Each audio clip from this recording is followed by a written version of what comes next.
En la segunda entrega de Faith, John recibió una carta del padre García donde le hacía saber que la secta iba detrás de los gemelos para utilizarlos en un ritual e invocar a un demonio llamado Malphas. Por ello, el sacerdote se embarca en una última aventura en busca de los niños para impedirlo.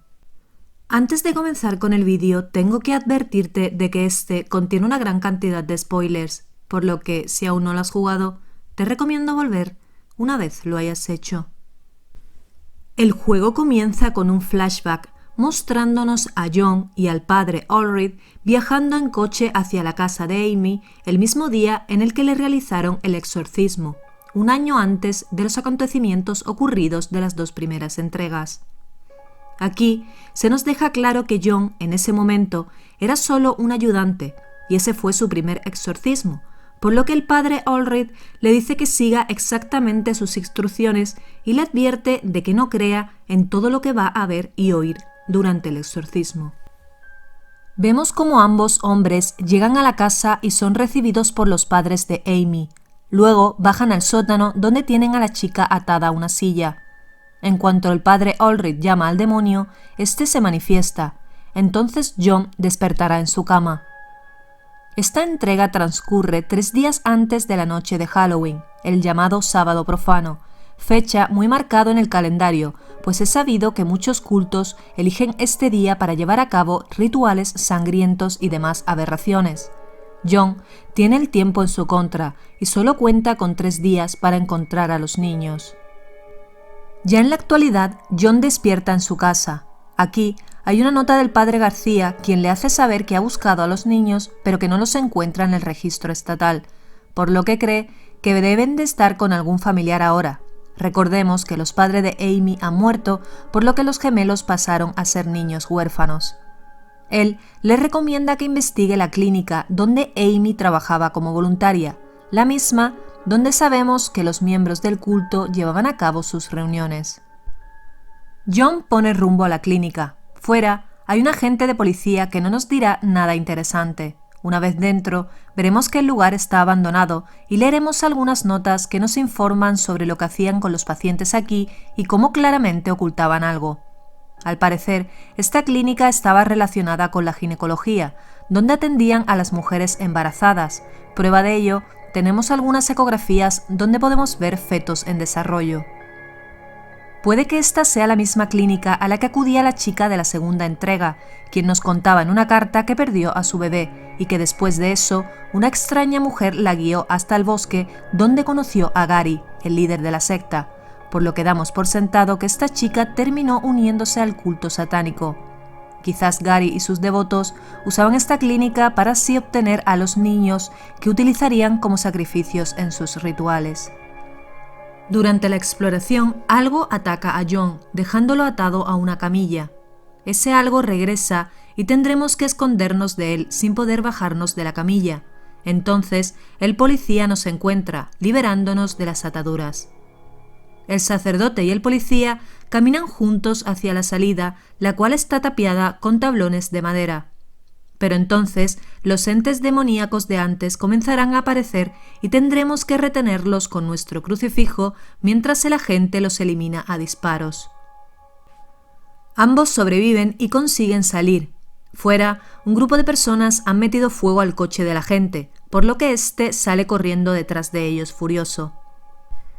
Pero en esta clínica hay un bug intencionado y bastante curioso en el que podremos duplicar al personaje de John cuando está en la camilla, consiguiendo desbloquear el acceso a un boss secreto. Se trata de una mujer que carga un bebé en sus brazos. John le preguntará por los gemelos, a lo que ella responde que estos pertenecen ahora a Gary. Al preguntarle quién es Gary, el rostro de la mujer se transforma en algo horrible y nos dice que los pequeños no han comido en días, ofreciendo a John como carnaza. Un montón de bebés hambrientos aparecerán tratando de alcanzar al sacerdote mientras exorcizamos a la mujer poseída. Una batalla divertida y un tanto desesperante de la que finalmente saldremos victoriosos. Este jefe secreto hará desaparecer uno de los sellos de la Trinidad impía necesarios para desbloquear el final bueno. Otro flashback nos transportará de nuevo al exorcismo de Amy, justo al momento en el que el padre Allred los echa a todos del sótano. Veremos cómo John regresa para ver qué ha sucedido, hallando el cuerpo de su mentor en el suelo y un mensaje escrito con sangre que dice: «Tómalo y sálvala». Es entonces cuando John toma el crucifijo del padre Allred, asumiendo su cometido de salvar a Amy. De nuevo en el presente, encontraremos una carta de Lisa, la pareja de John, quien recordemos que le abandonó en la segunda entrega pues no soportaba más la situación. Ella le pide ayuda, pues la chica cree que los de la secta van a por ella, y nos dice que vayamos a su casa a buscarla. Una segunda carta del padre García nos conducirá al mismo lugar, el bloque de edificios de Lisa, por lo que nos pondremos rumbo hacia allí. Al llegar al bloque de edificios, veremos aparcado el mismo coche que sigue a John en uno de los finales de la segunda entrega, por lo que podemos suponer que él también vive ahí. Dentro hallaremos una nota de Lisa dirigida hacia nosotros. La nota nos dice que ella ya está bien, que está fuera de vacaciones y que no vayamos a buscarla. Obviamente esto se trata de una mentira, pues lo primero que nos hace sospechar es el color en el que está escrita la carta. Y ya sabemos que Faith juega mucho con los colores y que estos son muy representativos. Para llegar hasta Lisa tendremos que romper el llamado sello de Alu, el cual solo se abrirá cuando encontremos el cuchillo ensangrentado y la máscara escondida en las profundidades.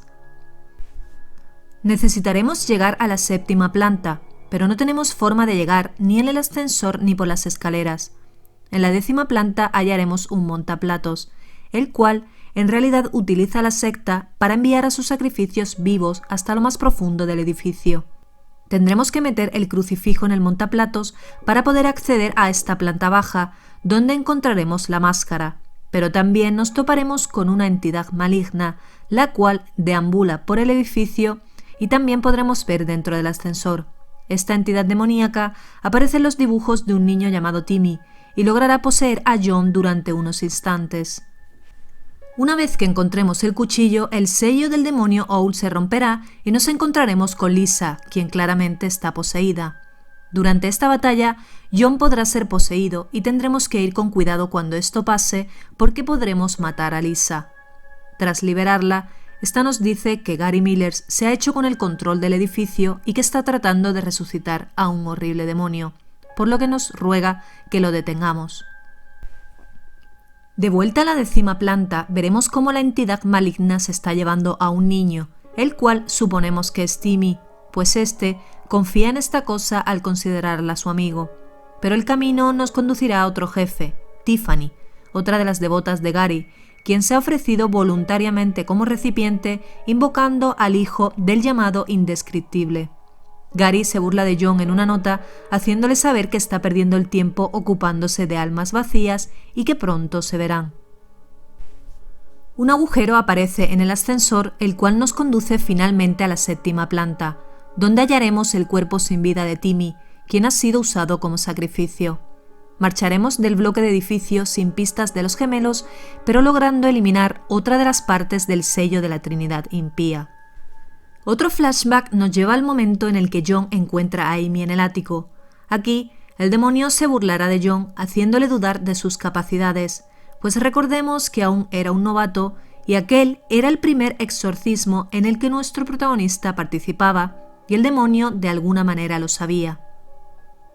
A falta de un día para la llegada del 31 de octubre, John recibe nueva información del padre García, quien le dice que algunos niños han estado comportándose de manera extraña en una guardería cercana. Iremos allí. Para nuestra sorpresa, todo un ejército de policías tiene acordonada la guardería, como si estuviesen esperando la salida de un criminal al cual no dudarán en acribillar a tiros. De hecho, será lo que justamente suceda si salimos por la puerta con John. Dentro veremos dibujos hechos por niños un tanto creepies, pues la mayoría de ellos muestran demonios y seres malignos. Estos dibujos nos ayudarán a resolver un puzzle que nos lleva a las entrañas de la sede de la Orden Eterna de la Segunda Muerte, nombre que recibe el culto satánico de esta saga. Aquí se nos desvela que este culto lo que pretende es llegar al camino del indescriptible. Para ello, Solo los más dignos serán elegidos como recipientes para experimentar la segunda muerte, pasando a ser poseídos por un demonio, tal y como le pasó a Amy. Durante el camino, seremos atacados por un tipo, quien nos inyecta algún tipo de droga, la cual hará que John tenga alucinaciones y vea cosas extrañas. Este tipo no es otro que el propio Gary Millers, y a partir de este momento, John no dejará de ver cosas raras, poniendo en duda lo que es real de lo que no lo es. Nos encaminaremos al portal hacia el infierno. Aquí dentro veremos a los gemelos y a Gary, pero la situación le supera y John entra en pánico, rogándole a una silueta blanca que lo saque de ahí, jurándole hacer todo lo que le pida a cambio. Otro día más pasa, situándonos en el 31 de octubre. Gary estará ante nosotros y nos dará la oportunidad de hacerle solo 3 preguntas. Él nos cuenta que su misión es preparar al mundo para la llegada del Anticristo y que para lograrlo debe de darle la segunda muerte a sus elegidos. Esta segunda muerte es la forma de abrir un portal hacia el infierno y en ella también se necesita el sacrificio de un recién nacido. Esto nos confirma que usaban la clínica para obtener estos bebés.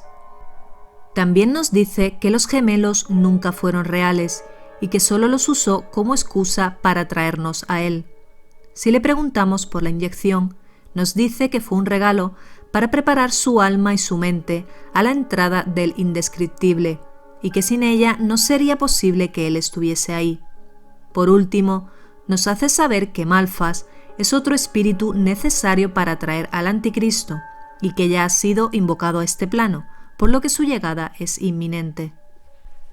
Tras la charla tendremos una batalla contra Gary, quien pretende usar a John como sacrificio, pero entonces el padre García aparece armado con una escopeta, regalándole un disparo en toda la cara a Gary, quien sale huyendo despavorido. Le seguiremos hasta la entrada del crisol, el lugar que estaba cerrado por los 3 sellos de la Trinidad impía, y García nos pide que entremos mientras que él se queda fuera defendiendo la zona. Aquí abajo descubriremos que la Orden existe desde el año 1934, cuando por primera vez llevaron a cabo el ritual de la segunda muerte con éxito. Lograron abrir el portal hacia el infierno y de él salió un bebé aparentemente humano. Este bebé resultó ser Gary Miller, quien continuó con el legado atrayendo a más acólitos con la esperanza de encontrar al recipiente perfecto para contener a la Trinidad impía. Y lo encontró, y esa persona resultó ser Amy, pero todos sabemos cómo acabó la chica. Comenzará entonces una épica batalla contra Gary en sus diferentes formas. Veremos de nuevo a Amy, o lo que queda de su espíritu, el cual aún contiene a la Trinidad impía, y es esta quien acaba consumiendo a Gary, haciéndole saber que ha fallado en su intento. Amy regresa a la normalidad y John se disculpa de nuevo, esta vez dándole descanso eterno a su alma. Abandonaremos la guardería junto al padre García, siendo testigos de la matanza que ha tenido lugar aquí fuera, donde los devotos y los agentes de policía se han matado entre ellos. John cree que todo ha terminado, pero el padre García le advierte de que lo indescriptible sigue ahí fuera y que solo ha logrado vencer a un demonio poderoso e interrumpir el sábado profano. Lisa también llega. Esta le pide a John que deje todo eso atrás y se marchen juntos, por lo que tendremos que elegir si irnos con Lisa o con el padre García. Este final lo conseguiremos independientemente de si elegimos el camino del amor o de la fe. Si elegimos a Lisa, John comenzará una nueva vida lejos de demonios y espíritus malignos, pero si nos vamos con García, estos iniciarán un viaje hacia la destrucción de la maldad que quiere consumir el mundo. Si no rompemos todos los sellos de la Trinidad impía, John no podrá acceder al crisol y tendrá que hacer caer la enorme piedra que levita sobre él para cerrar la entrada a este lugar. En este final, John le hace saber al otro sacerdote que desde lo de Amy su fe se ha debilitado y que vive atormentado por ello. Pero entonces García le ofrece la oportunidad de ir juntos a por Gary y le dice que puede convertirse en su maestro. John acepta y ambos se encaminan con un nuevo propósito. Si tras la batalla con Gary no usamos la cruz con Amy, John se despertará en su cama como si lo hubiese soñado todo. Aquí se nos muestra a un John traumatizado que delira con la idea de que tiene encerrada a Amy tras la puerta que tiene llena de crucifijos. Nuestro protagonista volverá a la casa en ruina de los Martins, donde leeremos una nota que confirma que Nancy, la madre de Amy, perdió a los gemelos durante el embarazo, por lo que estos nunca existieron y todo fueron imaginaciones de la mujer. Esto explica por qué el padre García no encontraba ningún rastro de los niños en el registro estatal, pero Nancy estaba convencida de que podría traer a la vida a sus gemelos si encontraba dos cuerpos adecuados. John se derrumba al descubrirlo, entonces veremos que es sujetado por Amy y Michael Davis, ofreciéndole como recipiente para los gemelos. Este final es el más difícil de interpretar. Bajo mi punto de vista, John está pagando las consecuencias de haber escapado del infierno, pues recordemos que le juró a ese ser blanquecino que haría lo que le pidiese por tal de salir de ahí. O puede que la cordura de John de verdad haya quedado afectada después de todo y solo se lo esté imaginando. O quizás sea su manera de redimirse por lo que hizo, ofreciéndose voluntariamente al culto. ¿Y tú, cómo interpretas este final? Puedes dejar tu opinión en la caja de comentarios. Antes de terminar con el vídeo, quiero enviar un especial agradecimiento a los miembros del canal. Y recuerda, si tú también quieres apoyar al canal de esta forma extra, solo tienes que darle al botón de unirme. Y esto ha sido la historia de la última entrega de Faith. Si la has comprendido, significa que he cumplido mi propósito. Así que por favor, no te vayas sin valorar mi trabajo. Cualquier apoyo me ayuda a seguir creciendo. Si te ha quedado alguna duda, estaré encantada de responderte en la caja de comentarios. Sin nada más que añadir, me despido hasta nuestra próxima cita.